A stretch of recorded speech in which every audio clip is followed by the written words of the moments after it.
Hey guys, இது subscribe editing series part 3. இந்த மாதிரி ஒரு ஃபோட்டோ எடிட்டிங்கை எப்படி உங்களோட மொபைலில் எடிட் பண்ண போகிறது பற்றி இன்னைக்கான வீடியோவில் பார்க்க போகிறோம். Let's get started. Okay, PicsArt open பண்ணிங்க. ஓப்பன் பண்ணதுக்கப்புறம் பார்த்தீங்கன்னா ஒரு ஃபோட்டோ வந்து இம்போர்ட் பண்ணிக்கோங்க. கீழே உங்களுக்கு எஃபெக்ட்ஸ்னு ஒரு ஆப்ஷன் இருக்கும், அதை கிளிக் பண்ணுங்கள். ஓகே, இதில் உங்களுக்கு டார்ஜர்னு சொல்லிட்டு இங்கே ஒரு ஆப்ஷன் இருக்கும், அதை கிளிக் பண்ணுங்கள்.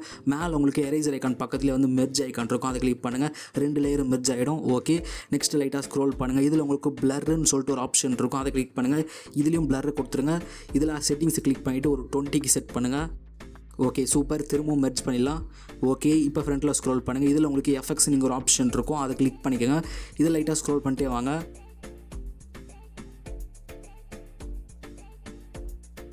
இதில் உங்களுக்கு விக்னெட்னு சொல்லிட்டு இங்கே ஒரு ஆப்ஷன் இருக்கும், அதை கிளிக் பண்ணுங்கள். நெக்ஸ்ட்டு திரும்ப செட்டிங்ஸை கிளிக் பண்ணிவிட்டு சைஸ் வந்து 100 கொடுத்துருங்க. ஃபேடு வந்து ஒரு 40க்கு செட் பண்ணுங்கள். Okay, super. இப்போ டிக் பண்ணிடலாம். நெக்ஸ்ட்டு ஆட் ஃபோட்டோ கிளிக் பண்ணுங்கள். இங்கே ஒரு பிஎன்ஜி வந்து ஆட் பண்ணிக்கலாம். ஓகே, ஆட் பண்ண பிஎன்ஜி கரெக்டாக இந்த மாதிரி இந்த இடத்துல செட் பண்ணுங்கள். திரும்ப ஃபோட்டோ கிளிக் பண்ணுங்கள்.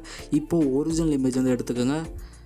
ஓகே, ஒரிஜினல் இமேஜை கரெக்டாக அந்த பிஎன்ஜி வந்து மறைக்கிற மாதிரி செட் பண்ணுங்கள். ஓகே, இப்போ உங்களுக்கு மேலே லேயர் ஐக்கனை கிளிக் பண்ணிட்டு மூவ் டவுன் ஆப்ஷனை கொடுத்துருங்க. இப்போது எரேசர் ஐக்கனை கிளிக் பண்ணிவிட்டு சைடு ஃபுல்லாக எரேஸ் பண்ணிடலாம்.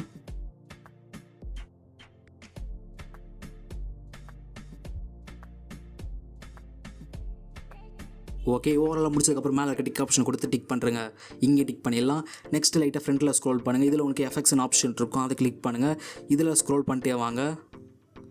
இதில் உங்களுக்கு APR2 அப்படின்னு இருக்கும், APR2ன்னு சொல்லிட்டு இந்த ஃபில்டரை கிளிக் பண்ணுங்கள். இப்போ டிக் பண்ணிடலாம். Okay, super. இது பிஃபோர் அண்ட் இது ஆஃப்டர். இப்போ லைட்டாக ஸ்க்ரோல் பண்ணுங்கள். இதில் ட்ரானிங் ஒரு ஆப்ஷன் இருக்கும், அதை கிளிக் பண்ணுங்கள். மேலே இருக்க 3 டாட்டை கிளிக் பண்ணிட்டு இமேஜை சேவ் பண்ணுறங்க. கண்டிப்பாக இந்த வீடியோ பிடிச்சிருக்க நம்புறேன். பிடிச்சிருந்தா லைக் பண்ணுறேங்க. அண்ட் இப்போ தான் நம்ம சேனலுக்கு ஃபஸ்ட் டைம் வந்திருக்கீங்கன்னா கீழே சப்ஸ்கிரைப் பட்டன் இருக்கும், அதை கிளிக் பண்ணிவிட்டு கூட ஒரு பெல் ஐக்கான் இருக்கும், அதை டிங்கு அழுத்துருங்க. Until then tata bye bye from SD.